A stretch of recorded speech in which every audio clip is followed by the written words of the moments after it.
La grille des unes des journaux de province et nationaux. Bon, on commence par... Eh bien, William, on va commencer par la une du Télégramme, parce que quand je suis tombé dessus aux aurores, quelque chose m'a immédiatement frappé. Nous sommes à Évry. Valls annonce à la France stupéfaite qu'il est candidat à la primaire. Y a-t-il dans le décor quelque chose qui vous turlupine ?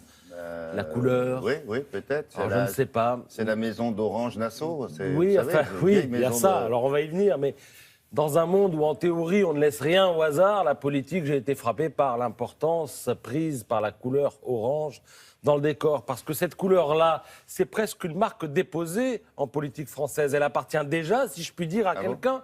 Et ce quelqu'un, c'est qui? Regardez, ce quelqu'un, c'est Bayrou, Monsieur Modem, l'incarnation du centre. Il est toujours avec du orange derrière lui. Alors j'avoue que je ne comprends pas. Il était peut-être pas au courant. Hein? Manuel Valls, il est au courant que le Modem, c'est du orange. Hein. Oui, ça, il doit le savoir. Alors, on nous explique partout que le problème de Valls, c'est qu'il est un peu trop à la droite de la gauche, qu'il est donc obligé de lui faire les yeux doux.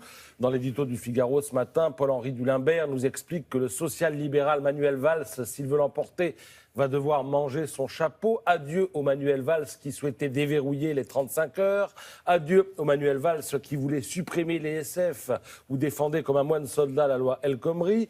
Adieu à l'homme qui menait bataille contre son camp à propos du Burkini et qui tensait Angela Merkel et sa politique en faveur des migrants. Place à Valls Manuel, qui va nous réciter tous les psaumes de la liturgie socialiste, écrit l'éditorialiste. Bref, on nous serine que Valls, le nouveau Valls, va devoir gauchiser son discours et son image. Et là, patatras, on tombe dans le premier piège venu en matière de communication visuelle. En même temps, et si c'était du billard à 18 bandes?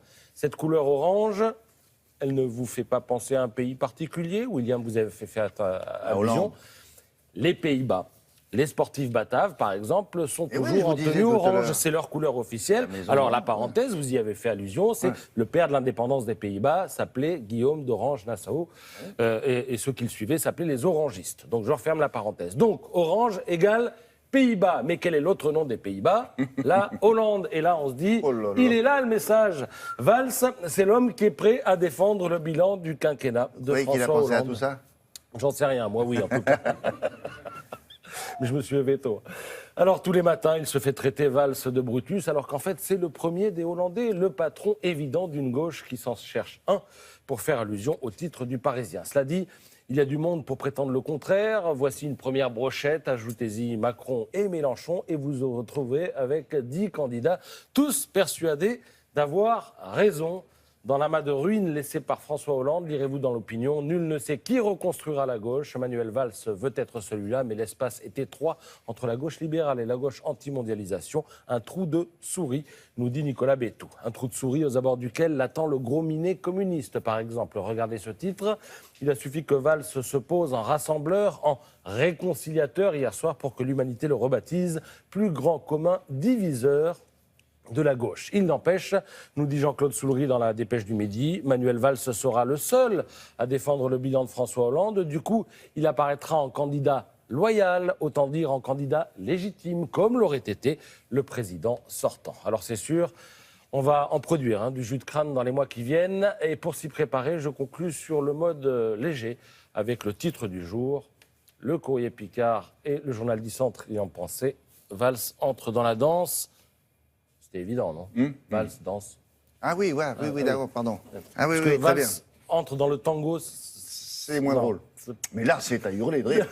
Là, c'est... Il est un peu minci, vous ne trouvez pas, non? Oui, il paraît qu'il faut qu'il mange. Ben oui, parce que regardez, il a son cou, là, regardez sa chemise comme elle est grande par rapport à son cou. Il a minci, il est inquiet, ce garçon. Ah oui. Bon, allez, merci beaucoup, à plus tard.